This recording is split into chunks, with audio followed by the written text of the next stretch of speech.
네, 오늘은 2022년 한 해의 감사를 하나님 앞에 드리는 추수감사 주일입니다. 한 해 동안 베풀어 주신 하나님의 은혜를 짧은 한 주간이지만 어떻게 감사할까 고심하며 또 준비하며 원근 각지에서 올라와 또는 이 예배에 참여하신 여러분들의 그 감사와 그 예배를 하나님께서 기쁘게 받아 주실 줄 믿습니다. 감사란 도움을 받거나 은혜를 입은 사람이 갖는 마음의 감정을 의미합니다. 감사는 감정인 것입니다.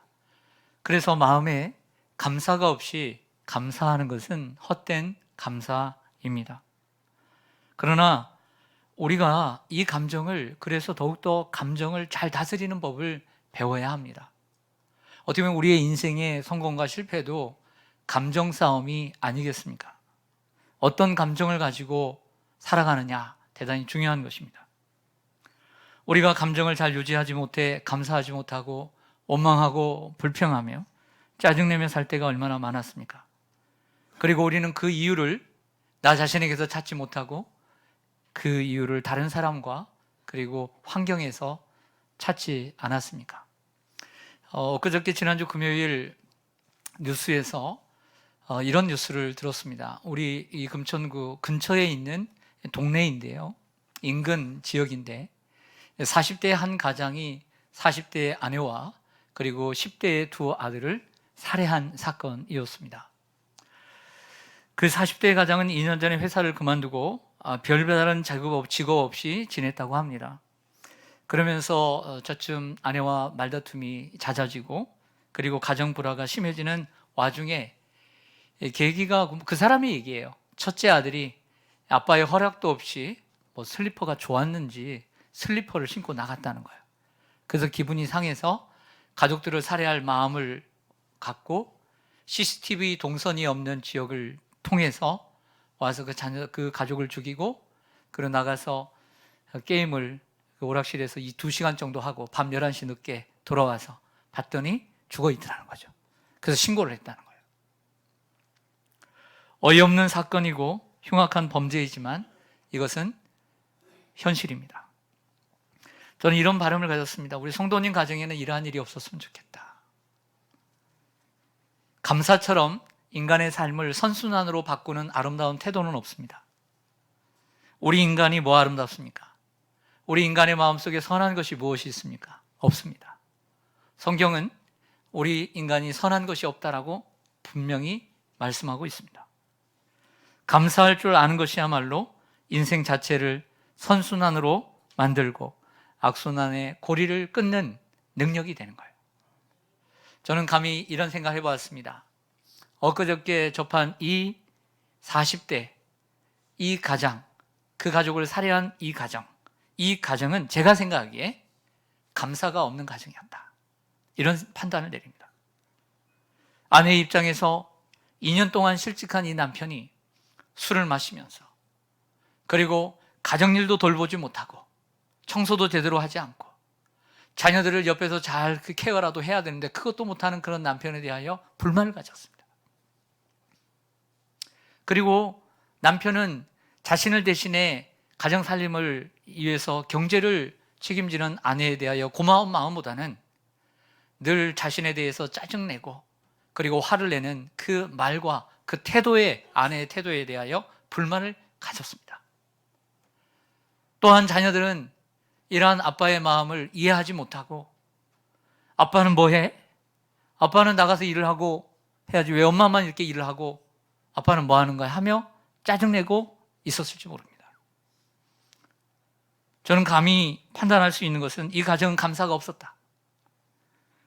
힘들고 어려운 상황이지만 만약에 그 가정에 감사가 있었다면 이 가정은 원망과 불평의 악순환의 고리를 끊어버리고 웃음과 행복이 가득한 선순환의 가정이 되었을 것이고 이러한 사건은 일어나지 않았을 거라고 저는 확신합니다. 우리는 살아가면서 아내는 가정을 건사하기 위해 수고하는 사랑하는 남편이 저 세상에서 싫은 얘기, 정말 듣지 못할 얘기를 다 들어가면서 참고 인내하며 가정을 위해서 수고하는 그 남편에 대하여 감사하고 고마울 줄 알아야 되고, 또한 남편은 아내가 집안에서 아무것도 하는 것이 없는 것처럼 보일지라도 그 일들이 얼마나 많으며 그 수고가 얼마나 큰가를 알고 고마워할 줄 알아야 합니다. 자녀들은 낳을 뿐만 아니라 길러주며 수고하는, 늘 자신들을 위해서 헌신하는 그러한 부모님에 대해서 감사할 줄 알아야 되고, 부모는 자녀를 향하여 그리 학교에서 탑은 달리지 못할지라도 주님 안에서 건강하게 자라가고 영과 육이 건강하고 성품이 아름다우며 착하게 자라가는 자녀들을 바라보며 고마워할 줄 알아야 합니다. 이런 가정이 감사가 넘치는 가정입니다. 여러분들의 가정은 어떻습니까? 그렇게 할 때 그 가정이 선순환으로 돌아가는 거예요. 만약 그렇지 않으면 악순환이 계속되게 되어 있습니다. 감사만이 악순환의 고리를 끊을 수 있습니다. 교회도 마찬가지 않을까요? 제가 50년 동안 교회를 다니면서 생각하는 것은, 제가 목사이기 전에 한 성도로서 여러분들을 대신할 수 있다는 것은 뭐냐면, 그리스도인은 내 가정을 소중히 여긴 만큼 적어도 제대로 된 그리스도인은 교회를 소중히 여기고, 교회가 내 영혼의 고향이고 내 영혼의 집이며 교회를 그만큼 소중하게 생각하고 살아간다는 사실입니다. 군사부 일체라는 말이 있듯이 성도들이 내 가정과 내 일터를 소중히 여기는 만큼 제대로 된 성도라면 진정으로 교회를 소중하게 생각합니다. 이렇게 소중한 교회 생활을, 감사가 없다면 감사가 없는 가정처럼 교회 생활은 불행하게 될 것입니다. 하나님은 교회를 통해서 주시는 하나님의 은혜가, 또 주실 하나님의 은혜가 너무나 크다고 얘기했는데, 그 마음속에 감사가 없다면 하나님이 주시는 은혜를 누리지 못하는 악순환이 계속되고 있는 것입니다. 왜 우리는 감사를 하지 못하는 걸까요? 그러다가 왜 우리가 감사절만 되면 감사하려고 애를 쓰는 걸까요? 우리가 감사가 안 될 때 우리 자신을 돌아봐야 합니다. 감사가 안 되는 것은 나에게 문제가 있는 것이지 우리 주위의 사람이나 그리고 우리의 주위의 환경에 문제가 있는 것이 아닙니다. 우리 자신에게 있는 것입니다. 우리가 감사하지 못하는 이유는 내게 있는 것, 내가 받은 것보다 내게 없는 것, 거기에 집중하고 그것을 보기 때문입니다. 하나님께서 내게 주시고 내게 허락하시고 내게 선물로 주신 것을 감사하지 못하고, 내게 없는 것, 내가 구하여도 받지 못한 것, 내가 상실한 것, 잃어버린 것만 보니까 감사가 안 되는 것입니다. 내가 받은 것은 수만 가지인데 내가 못 받은 그 한두 가지에 집착해서 그 한두 가지가 올무가 되어서 우리의 시선을 감사 그리고 하나님께 두지 못하고 이 땅을 바라보게 하고 그 소굴 속에서 살아가게 하니까 감사를 잃어버리고 그 한두 가지 때문에 괴로워하며 하루하루를 살아갈 때가 얼마나 많았습니까? 잃어버린 것, 내 마음처럼 되지 않는 것, 내 기도대로 되지 않는 것, 내 마음을 아프게 한 것, 이 한두 가지 덫에 사로잡힌 사람처럼 꼼짝달싹 못하고 감사를 잃어버리고 살아갑니다. 그러므로 우리는 잃어버린 것보다 내게 있는 것, 내게 주어진 것에 대해서 우리는 감사할 줄 알아야 합니다. 자, 우리 인간의 시조인 아담과 하와의 이야기를 해보겠습니다. 아담과 하와가 살던 곳은 에덴 동산이었습니다. 하나님께서 에덴 동산을 창설하시고 많은 것을 만들어 주셨습니다. 그리고 다 주셨습니다.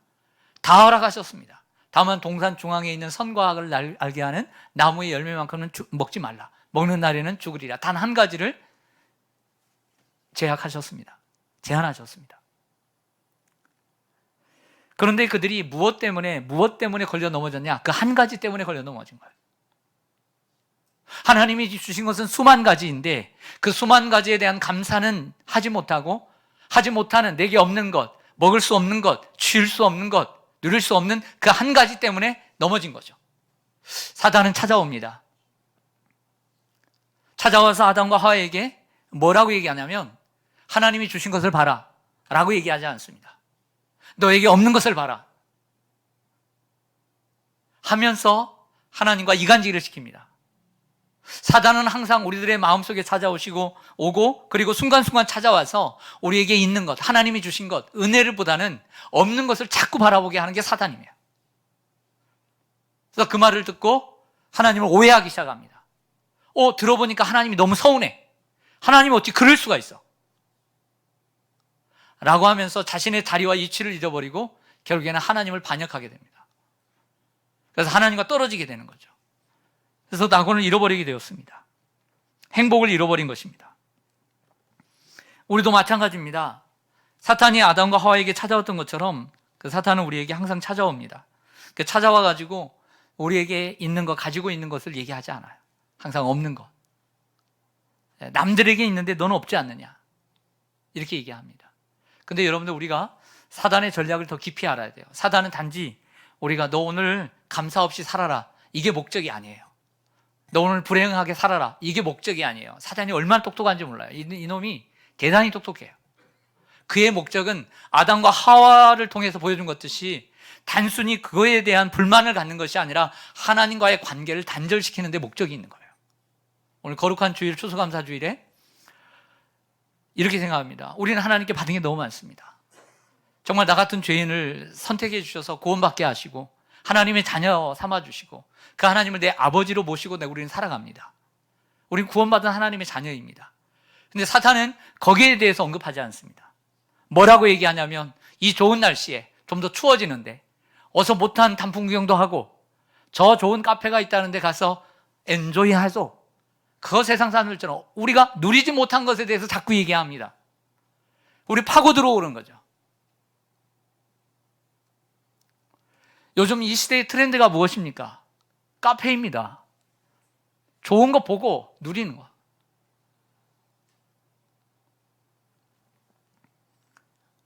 우리가 여기에 잘도 넘어갑니다. 하나님께서 우리에게 주신 것에 대해서는, 그래서 누리게 하신 것에 대해서는 생각하지 못하고 사탄은 너 지금 여기서 뭐하니? 라고 얘기하는 거죠.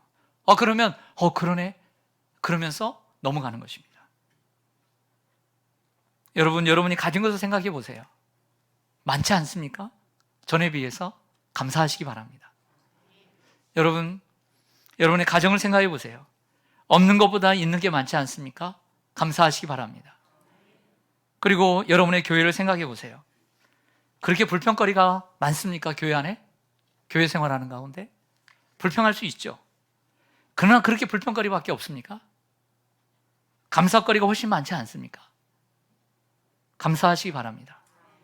성도 여러분, 감사는 성도가 가져야 될 중요한 신앙과 삶의 덕목입니다. 그래서 성경은 자꾸 감사라고 하고, 구약 성도들에게는 잊지 않도록 때마다 절기를 만들어서 하나님 앞에 감사를 상기시켜 줍니다.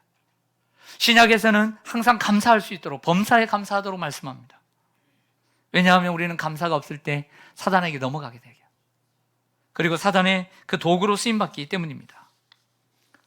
그 사도 바울이 로마 감옥에서 에베소서, 빌립보서, 골로새서, 그 빌레몬서를 썼잖아요. 우리가 공부하는 이 골로새서는 짧은 4장입니다. 그래서 이 골로새서가 감사를 강조하고 있는데 몇 번이나 나와 있나 검색을 해봤더니 7번 나옵니다. 이 7번의 숫자를 다른 바울의 서신과 다른 일반 서신들과 비교할 때 그 분량에 비해서 가장 많이 나온 책이 골로새서예요. 감사가 무려 7번이나 나오는데요, 이만큼 골로새서의 중요한 주제가 감사입니다. 골로새서 1장 3절, 1장 12절, 2장 7절, 3장 15절, 3장 16절, 3장 17절, 4장 2절. 오늘 본문만 해도 3번 나옵니다. 그리고 올해 우리 표어인 믿음에 굳게 서서 감사함이 넘치게 하라, 이 골로새서 2장 7절에도 감사가 나옵니다. 우리가 감사를 못하는 이유는 내게 있는 것보다 없는 것을 바라보기 때문이에요. 또 하나는 우리가 감사를 못하는 것은 우리의 처음 사랑을 잃어버렸기 때문입니다. 우리가 처음 받을 때 얼마나 기뻤습니까? 너무나 기뻐서 세상에 많은 것을 가져서 우리가 기쁘지 않았잖아요. 주님의 그 크신 사랑을 받아서, 구원을 받아서 너무나 기뻤습니다. 너무 기뻐서 눈물이 났습니다. 눈물이 마치 닫혀지지 않은 수도꼭지처럼 계속 열렸습니다. 눈물에 눈물을 흘리죠. 너무나 눈물을 흘려서 어떤 분을 보면 눈에 진물이 나세요. 그런 분도 봤습니다. 그런데 지나고 나면 싹 다 잃어버립니다. 특별히 교회 연수가 차면 찰수록 잃어버리고, 교회의 직분이 차고 한 개, 2개 더 쌓일수록 잃어버리고, 주의 일을 할수록 더 잃어버려요. 중요한 것은 잃어버리고 중요치 않는 일을 중요하게 생각합니다. 우리가 가난하고 어렵고 배고플 때, 빈손일 때 누가 하나라도 주면 감사합니다. 근데 사실 우리가 너무나 많은 것을 가지고 있으면, 두 손이 가득 차게 가지고 있으면 누가 줘도 감사하지 않는 거죠. 그만큼 우리가 감사하지 못하는 것은 많이 가지고 있다는 반증이에요. 어렵지 않다는 반증이에요. 그렇지 않습니까? 많은 걸 가지지 않았습니까? 저희 결혼은 26년 반이 됐습니다. 이제 27년을 앞두고 있는데, 결혼할 때 단칸방으로 시작했습니다. 그때 오신 분들 계십니다. 완전 지하였습니다. 상 하나도 없어서 우리 교사, 지금 권사님께서 상을 사가지고 오셨더라고요. 근데 요즘은 그렇지 않습니다. 요즘 누가 그렇게 결혼합니까? 시집도 안 오려고 합니다.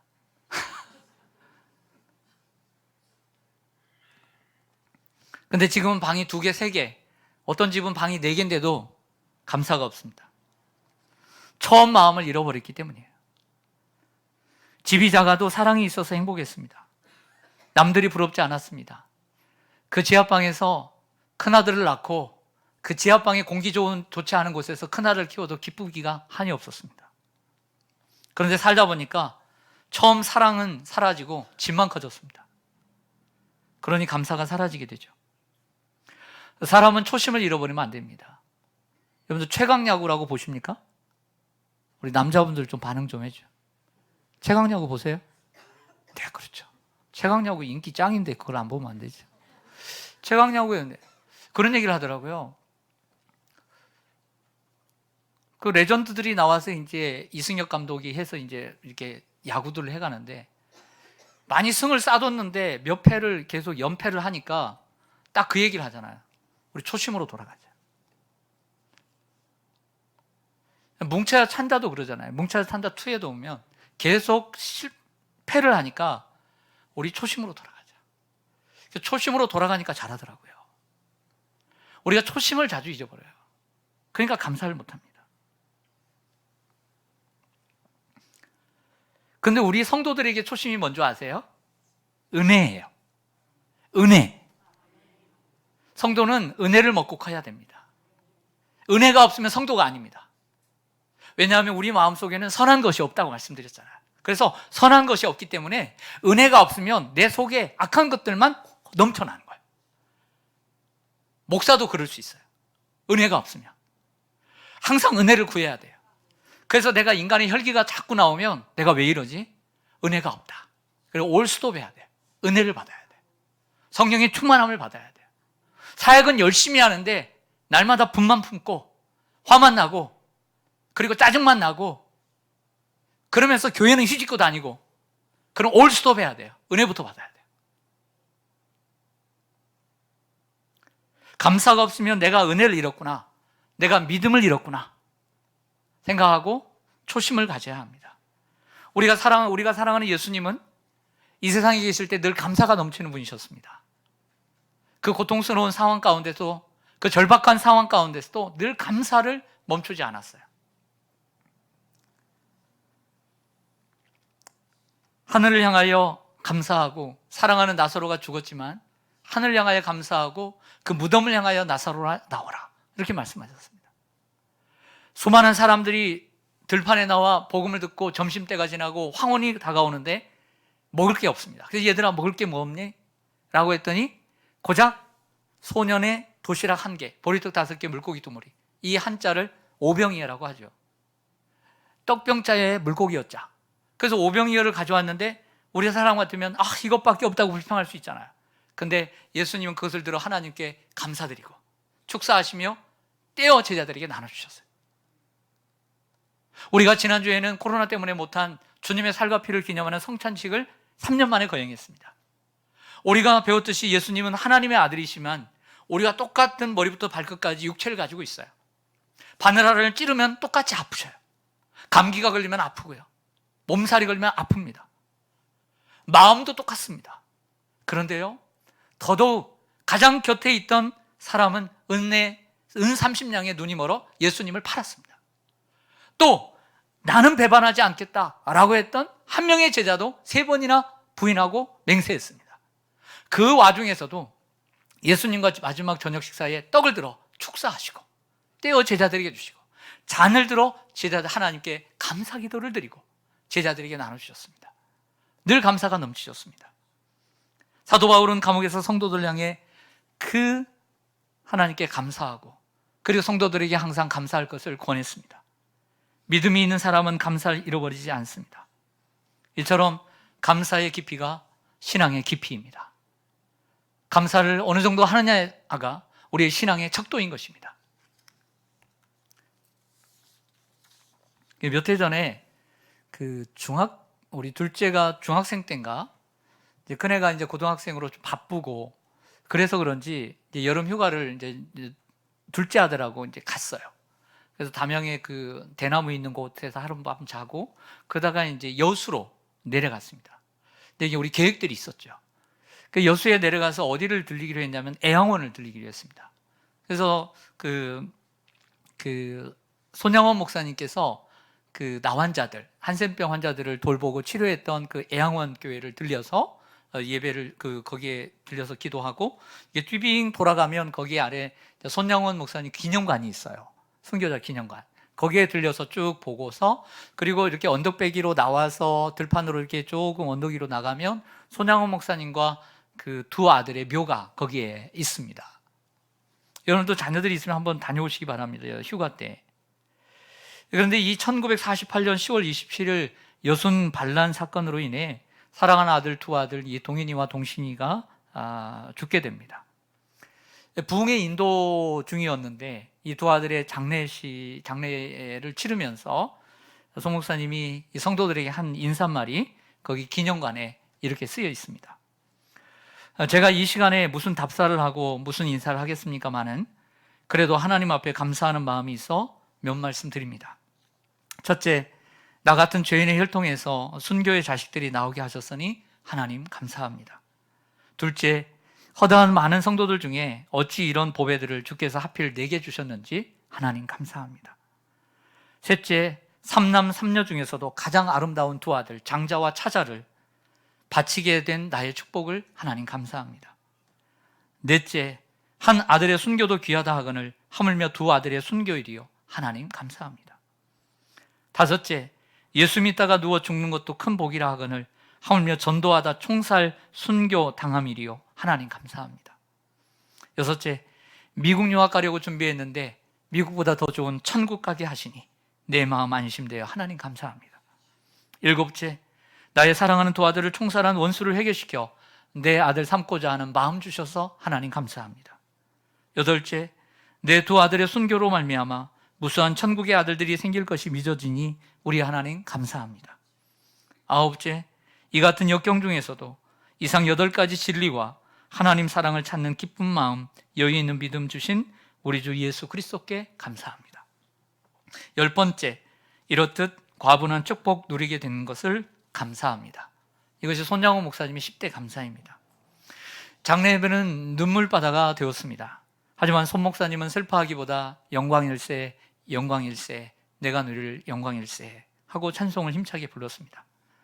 장례식 후에 감사한 금을 손양호 목사님이 1만 원을 드립니다. 기념관에 가면 그 드린 봉투, 헌금 봉투 내용이 거기에 전시되어 있습니다. 그때 당시에 손양호 목사님의 하루 한 달 사례비가 80원입니다. 전 재산을 드렸습니다. 목사님은 아들을 죽인 안재선을 양자로 삼아 손재선이라고 새 이름을 주었고 나중에 목회자로 키워냈고 그리고 그 자손들 또한 목회자로 선교사로 섬기고 있습니다. 손양원 목사님을 통해서 보는 것처럼 감사의 깊이는 신앙의 깊이입니다. 그러므로 나의 감사의 깊이가 얕은 것은 내 신앙이 얕은 것일 수 있습니다. 여러분, 그래도 여러분들은 감사 많이 하시죠? 많이 하시죠? 네. 여러분, 저 입장에서 영적 지도자로서 우리 성도님들이 감사를 많이 하는 성도가 좋겠어요? 불만을 많이 하는 성도가 좋겠어요? 여러분들 자녀들 중에 원망을 자주 하고 불평을 자주 하는 자녀가 좋아요? 감사를 자주 하는 긍정적인 자녀가 좋아요? 예, 그 목소리가 더 크네요. 예, 모든 이치는 다 똑같아요. 예. 우리는 언제 감사합니까? 이번에 수능을 치렀는데 정말 잘 되기를 바랍니다. 근데 내 자녀가 원하는 대학 진학을 할 때 우리는 감사합니다. 병이 났는데 초기에 발견하고 막 항암 치료도 안 받고 그래서 감사하죠. 그럴 수 있습니다. 때로는 우리 자녀들이 그 힘든 좋은 직장에 억대의 연봉을 받고 취업을 했습니다. 감사하죠. 또 내 딸이 얼마나 집도 두 채인 남자하고 결혼을 했어요. 얼마나 감사합니까? 그리고 어려운 승진을 했습니다. 병이 났고 돈이 수중에 많을 때 감사합니다. 이렇게 감사하는 것은 하나님 때문에 감사하는 게 아닙니다. 나 때문에 감사하는 거예요. 하나님 때문에 감사하는 게 아니에요. 환경 때문에 감사하는 것입니다. 이것은 얕은 감사입니다. 우리의 형편과 처지가 나아지지 않고 간구했던 기도가 응답되지 않아도 감사할 수 있어야 합니다. 그 이유는 나의 감사가 나 때문이 아니라 하나님 때문이기 때문입니다. 시편 136편은 감사의 시편으로 유명합니다. 1절부터 26절까지 모두 다 매절마다 감사를 해요. 여호와께 감사하라. 그는 선하시며 그 인자하심이 영원함이로다. 이 감사를 계속하고 있죠. 근데 여러 가지 우리가 삶의 환경 때문에 감사도 드리지만 이 시인의 가장 중요한 감사의 맥락은 하나님 때문에 감사하는 거예요. 삶 때문에 감사하는 것이 아니라 하나님이 하나님이시기 때문에 감사하고 하나님의 성품, 선하시고 인자하심 성품 때문에 감사하는 거예요.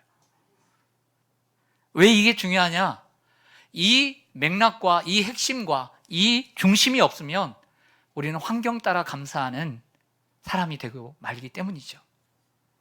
그러나 우리가 나 때문에, 환경 때문에, 내 주위 사람들 때문에 감사하지 않고 하나님 때문에 감사하게 되면 정말 평생 감사할 수 있는 사람이 되어갑니다. 우리가 나 때문에 감사하고 내 주위 사람들 때문에 감사하고 환경 때문에 감사한다면 우리는 평생 감사의 사람이 될 수 없습니다. 사람들이 늘 내 편을 들어주나요? 여러분 편을 들어줘요? 여러분 잘했다고, 여러분 잘한다고 그럽니까? 그렇지 않죠. 늘 태클 걸고 마음 상하게 하고, 그러면 그날은 감사가 사라진 날이에요. 그렇게 살다간 환경이 늘 잘 됩니까? 내가 원하는 대로 수중에 돈이 들어오고 내가 성공하고 일이 척척 다 됩니까? 그러면 그때만 감사한다면 우리는 언제 감사하겠습니까? 그러므로 지혜로운 선택을 해야 합니다. 내가 그것 때문에 감사하는 것이 아니라 하나님이 하나님이시기 때문에 감사를 해야 합니다. 그래야 전천후 감사를 할 수 있고, 그래도 덜 불평하고 하나님 앞에 감사할 수 있는 자리로 나아갈 수 있게 되는 거죠. 내 기도가 응답되든 내 기도가 응답되지 않든 하나님이 하나님이시기 때문에 감사해야 합니다. 사무엘하 7장에 보면 다윗이 정치적인 안정과 그리고 경제적인 부흥을 이루고 난 다음에 자기 집을 아름답게 지었습니다. 근데 그의 눈에 보이는 건 하나님의 전이 천막으로 되어 있는 거예요. 그래서 선지자를 불러서 말합니다.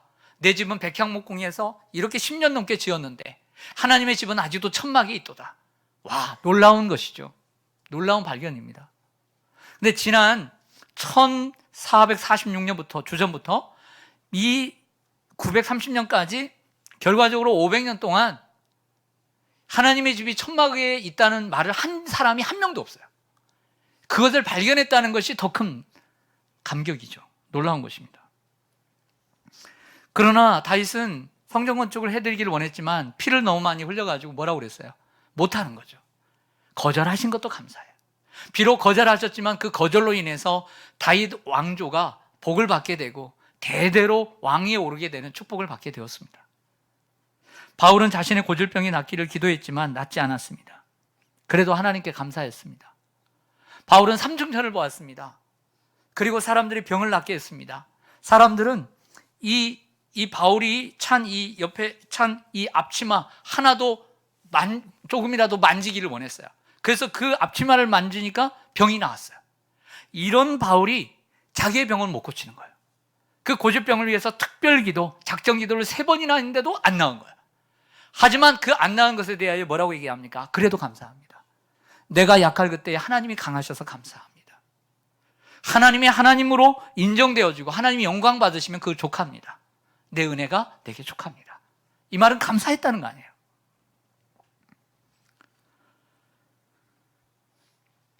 환경에 따라 감사하면 우리의 감사는 흔들리고 들쑥날쑥합니다. 그러나 우리가 하나님 때문에 감사할 때 전천후로 감사할 수 있습니다.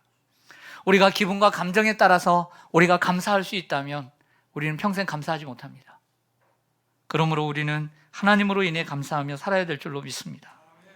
그러나 우리가 연약한 모습은 어쩔 수 없는 것입니다. 그럼에도 불구하고 그대로 방치해둬서는 안 된다는 거죠. 기분의 감정에 따라서 내가 살아야 되겠다. 방치해두면 안 된다는 거예요.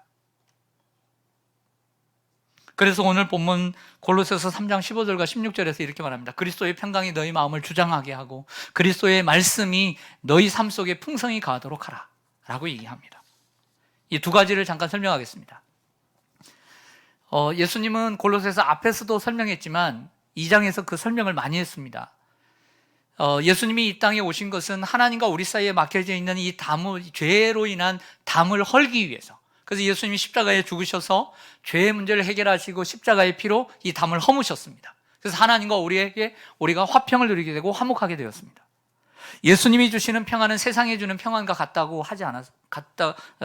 않다고 말씀합니다. 여러분, 세상에 주는 평안은 무엇입니까? 잘 되면 감사하는 거예요. 평안이 있는 거죠. 내 뜻대로 안 되면 불안한 거예요. 이게 세상이 주는 평안이에요. 그렇게 살지 말라는 거죠. 어떤 상황이 와도 주님이 주시는 평안으로, 하나님의 구원받은 자로 그 크신 구원의 기쁨 가운데 평안을 누리라는 것이죠. 넘어지지 말라는 거예요. 예수님이 주시는 평안을 항상 마음에 두고 살아갈 때 세상의 거친 파도가 우리를 향해 와도 우리는 평안을 누릴 수 있고 감사할 수 있습니다. 이러한 그리스도의 평강이 여러분을 주장하고 또 다스리고 또 지배할 수 있게 되기를 소망합니다. 우리가 연약합니다. 우린 연약합니다. 그래도 그 슬픈 마음, 그 고통스러운 마음을 가지고 주님 앞에 나아가야 합니다.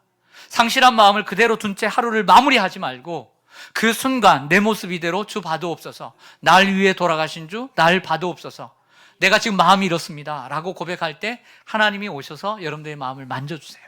그래서 평안을 주시고 그 평안 가운데 자동적으로 감사가 나오는 거예요. 그런데 평안하지 않은데 어떻게 감사가 나와요? 안 나와요. 그래서 마음의 평안을 먼저 누려야 돼요. 그렇지 않습니까? 마음이 불안한데 무슨 감사가 나오냔 말이에요. 주님이 주시는 평안이 있어야 감사가 나올 수 있어요. 여러분의 마음에 그리스도의 평강이 가하여 무슨 일을 만나도 항상 감사할 수 있게 되기를 주님의 이름으로 축원합니다. 또 하나, 우리가 감사할 수 있는 삶을 살기 위해서는 그리스도의 말씀이 우리의 삶 속에 풍성히 거해야 합니다. 오늘 예배를 드리러 왔습니다. 그리고 말씀을 듣습니다. 오늘 이 시간 말씀을 들으려고 나온 건 아니에요. 우리 이 말씀을 가지고 살려고 나온 것이지 들으려고만 나온 건 아니란 말이에요. 그러면서 끝나고 나가면 잊어버리는 것이 아니라 삶을 살면서도 바빠도 내 직장에 정말 오늘 100만 원, 200만 원, 1000만 원, 2000만 원이 왔다 갔다 해도 내가 하나님의 말씀을 기억하면서 하나님의 말씀을 잊지 않고 살아감으로써 그 말씀이 내 삶 속에 풍성히 거하여 그 말씀이 나를 지배하고 주장하고 다스릴 때 내 마음속에 감사가 흘러나올 수 있는 것입니다. 하나님의 말씀은 살았고 운동력이 있습니다. 우리는 사람이 떡으로만 사는 것이 아니요 하나님의 입에서 나오는 모든 말씀으로 삽니다. 그러므로 말씀을 맡은 자들은 말씀을 중요하게 여기고 성도들에게 말씀을 먹이려고 열심히 준비해서 가르쳐야 합니다.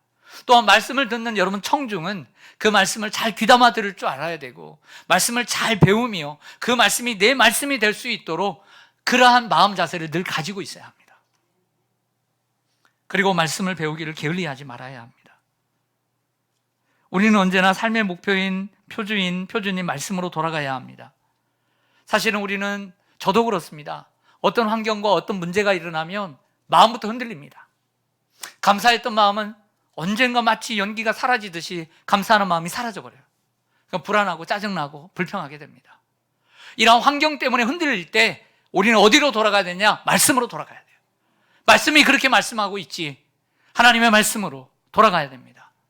하나님은 내 편이시라. 두려워하지 말라. 염려하지 말라. 기도하라. 감사함으로 기도하라. 사람이 힘들게 할 때 그 흔들리는 마음 그대로 두지 말고 말씀으로 돌아가야 합니다. 내가 원하는 대로 되지 않을 때, 왜 사업이 이렇게 안 돼? 왜 이렇게 수익이 없어? 힘들어할 때 그래도 말씀으로 돌아가야 합니다. 내 말씀으로 돌아간다는 결국 말씀대로 돌아간다는 것은 결국 내 뜻대로 되는 것이 아니라 하나님의 뜻에 맡긴다는 거예요. 그 하나님의 말씀 앞에 순종함으로 주님의 이름으로 감사하며 살아가는 여러분 되시기를 소망합니다. 저희 가정의 소식을 전하겠습니다. 우리 둘째가 이제 이번 주 목요일인가 이제 전역을 하는데요. 군대를 가기 전에 너무 심심하다고 동물을 하나 드려야 되겠다고. 그래서 우리가 전적으로 반대를 했죠. 그랬더니 가장 작은 햄스터를 한 마리 구해가지고 키웠습니다. 그 한번 공개한 적이 있는데 그 이름은 우리의 조씨 집안의 후손이라 그래서 조리퐁이라고 이름을 줬습니다. 그래서 맨날 리퐁이 그랬는데 저는 그렇게 짐승을 안 좋아합니다. 근데 그러다가 이제 지나고 그랬는데 한 몇 주 전에 휴가를 나왔는데 휴가 나왔을 때 저희가 일부 예배를 드리고 8시에 딱 마치면 집에 가면 한 8시 10분 되는데 다른 때와 달리 애들이 일어나 있는 거예요. 그리고 뭔가 휑해요. 뭐지? 기분이 좀 그렇다. 그랬더니 조리퐁이 2년 만에 죽었다는 거예요. 그래가지고 너무 놀라지 마세요. 모든 건 다 죽어요. 너무 놀라지 말아요. 우리도 죽고 언젠간 다 죽어요. 그런데 참 사람도 그런 것처럼 며칠부터 밥을 안 먹더라고요. 밥을 안 먹더라고. 그래서 어떻게 했냐 그랬더니 둘이 가서 우리 뒷산에 가서 묻어두고, 그래서 나중에 물었더니 감정이 어떠냐 그랬더니 좀 찌끔 울었대요. 마음이 아팠나 봐요. 자, 그걸 보면서 우리가 다람쥐 쳇바퀴 돈다는 얘기를 합니다. 우리의 인생도 다람쥐 쳇바퀴 도는 것 같아요. 그렇지 않습니까? 여러분들 매일매일 같아요, 달라요? 같은 사람이 잘 살고 있는 거예요. 그걸 알아야 돼요. 같은 걸 자주 반복하면서 단순하면서도 그게 잘 사는 거야. 잘 사는 사람들 다 그렇게 살아요. 그러니까 나는 왜 이렇게 맨날 똑같이 사나? 너무 그러지 말아요. 뭔 얘기를 하려고 하냐면 매일 반복되는 이러한 삶이 감사한 것이다. 단순히 다람쥐는, 이 햄스터는 요만한 공간에서 맨날 그렇게 살고 낮에는 푹 자고 밤새 또 야행성이라 놀고 그러다가 죽더라고요.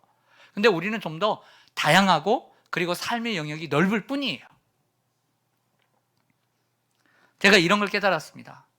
귀찮은 것이 감사한 것이다. 여러분들, 오늘 교회 오기 귀찮았죠? 그래서 지각했죠? 알고 있습니다. 아침에 일어나기 귀찮습니다. 더 자고 싶습니다. 그러나 일어날 수 있는 것이 감사인 거예요. 아침에 오늘도 머리 감아야 돼. 이렇게 머리가 긴데. 근데 씻을 수 있다는 것은 외출할 수 있는 데가 있다는 것이 감사한 거예요. 출근하고 학교 가기 정말 귀찮을 때가 있습니다. 버스 타야 되고 전철 타야 되고 어떤 분은 자가용 타는데, 그러나 갈 직장이 있고 학교가 있는 것이 감사한 거예요. 출근해서 일하는 거 귀찮습니다. 월요일 되면. 여러분 내일 출근해서 일하기 힘들잖아요. 그래도 여러분들이 잘할 수 있는 일이 있기 때문에 감사한 거예요. 가정주부들은 가족들이 식사를 준비합니다. 정말 귀찮을 때가 있습니다. 60이 넘어보세요. 힘들어요. 그러나 식사로 가족을 섬길 수 있다는 것은 감사입니다. 어떤 분은 이렇게 했습니다. 당연한 것이 은혜였고 감사였다. 저는 새로운 단어를 하나 만들었습니다. 귀찮은 것이 감사다. 귀찮은 것이 은혜다. 생각해 보세요. 우리가 매일 귀찮아하는 것, 그 귀찮은 것이 너무나 당연한 것이지만 그 당연한 것을 우리가 특별한 것으로 생각하고 살 때 우리의 삶은 감사한 거예요. 사실 우리가 삶에 귀찮은 게 너무 많아요. 하지만 귀찮은 것이 있기 때문에 우리는 살아온 거예요. 그렇지 않습니까? 송경미 목사님이 쓴 은혜라는 곡 제가 가사 읽어드리고 우리 마치겠습니다. 화면에 올라왔습니다.